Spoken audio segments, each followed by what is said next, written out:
everyone, welcome back to my channel. In today's video I'm going to be talking to you about my new iron, which is a gravity feed iron, and it is the Silverstar ES-90.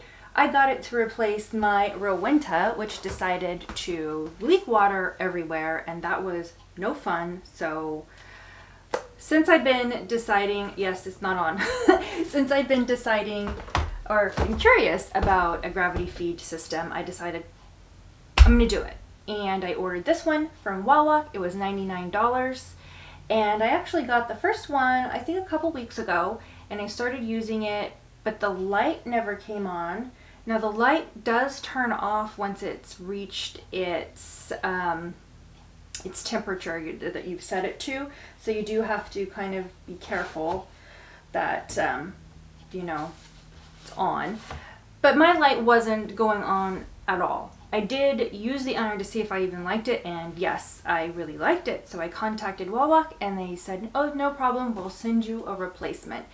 And they did. I received my replacement yesterday, and inside the box was a cookie, much to my surprise. That's not something you think of with sewing supplies.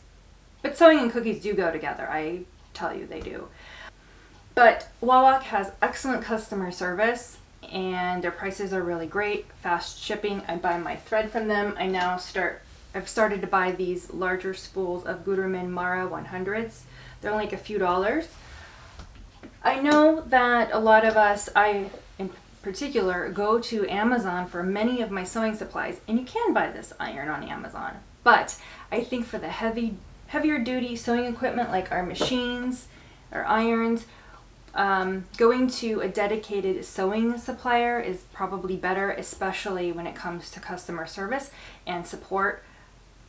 It's just a no-brainer for me, and the price, it's the same, 99 bucks. I thought not a bad investment to try the gravity feed system, and I'm really glad I did. So let me just walk you through the setup and explain a little bit about it, and hopefully you find this video useful. So here is my ironing station or corner. It's right next to my sewing machine, so I have easy access. My ironing board is from Brabantia, and I got it on Amazon. It was, I don't know, $100 maybe. I know it seems steep for an ironing board, but it's nice and sturdy, and it's wide, and I really like it. So the gravity feed system comes with this silicone ironing plate, because you don't want your iron to be sitting up like that. That is not good for it. There is a dial here, and this is your temperature dial. So 1 and 2 are for preheats, and then 3 is for it's low, so it's for your delicate fabrics and silk and synthetics. 4 is medium for like wools and cotton, and 5 are for thicker fabrics. Doesn't take very long to heat up. So of course the water tube comes with the system, and also this bottle, which contains, it's called demineralizer, but these are like little resin beads, and it filters out your tap water, so you can use tap water in your reservoir, and it's supposed to filter out hard water deposits as well as calcium and magnesium. So once these little blue beads in here turn yellow, you know you need to replace them. So here's the reservoir. There's my little light. I didn't get rid of the light. Had to keep it, even though I've got my IV pole here. So I bought the IV pole separate. I got it on Amazon. I'll link it below. I just stuck it in the corner. You need to hang your reservoir at least 3 feet higher than your ironing board in order to make the most of the gravity feed system. So the water, of course, is going to come through this little bottle, and bam, bam. Okay, so I have taken the ironing shoe off, and this pad is something about extra, but you can use the shoe without this diffuser pad. The shoe is going to help distribute the steam more evenly because it has all these little holes where if you look, the iron, there's not a lot of holes. So there is a lot of force for the steam, but having all these holes is really going to help make it even. And in addition, this is a non-stick plate, and it will help you from scorching your fabrics and also making it shine. So that's another great benefit. And it does come with a shoe. I didn't realize that for some reason, and I accidentally bought an extra, but hey. Another thing that I bought extra was this pad. I think it was like $4. You can cut it if you need to fit.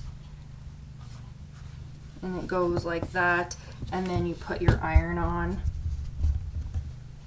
You just slide it in like that. This also helps with the distribution of steam. So you definitely have to have a shoe because that's what holds that pad in. And I keep sitting it up like that. It's just habit. And the resin beads I bought extra. So when my little water bottle needs to be changed, I have them on hand.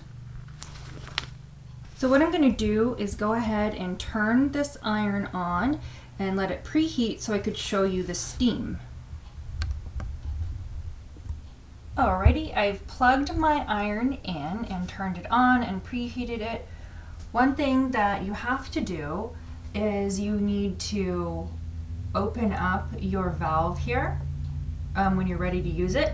And when you're done, you have to close your valve, turn it to the right to close, and then to the left to open. So I've already done that. And it is ready. So this does not have continuous steam. You have to push the button when you want steam. Let's see. I've set it to 3, which is good for cottons. And I have this scrap here. You can see it's wrinkled. And we're just going to iron and give it some steam. Because steam is fun.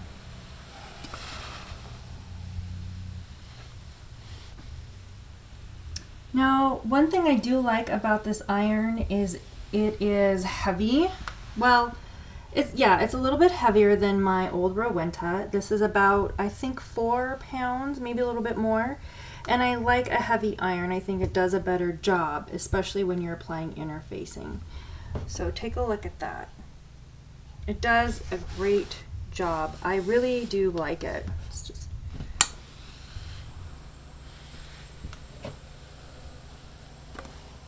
pressing seams open is a breeze. The I guess sole of this iron is a little bit smaller than a see, I keep doing that because I'm just so used to it, so I'm gonna have to learn. The sole is a bit smaller than the traditional home iron, well, most of them, at least for my Rowenta, so I actually kind of like that because, you know, I don't press entire pieces of fabric. I'm usually just coming in and pressing smaller pieces, especially seams and whatnot, so I am you can see there we've got some condensation. Also, one thing you can do is hold it upright like that and steam. So I think some people kind of will use this a little as a garment steamer. So that is my Silverstar gravity feed iron, and so far I really, really like it.